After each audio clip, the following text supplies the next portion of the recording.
Yan, pagkain ng isda, ayan o, lumulutang, kulay-kulay dilaw. O.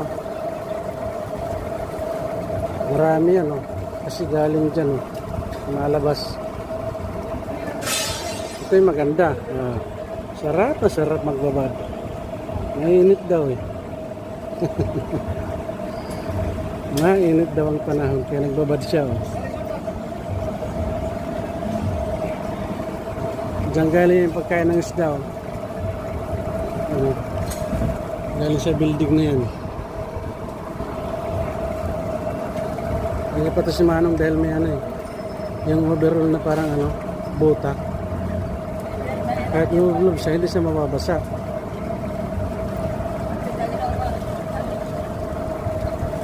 Yan o, yung bilaw-bilaw na yan. Yan. Yan ang lumalabas dyan. Lalabas dyan, ganyan.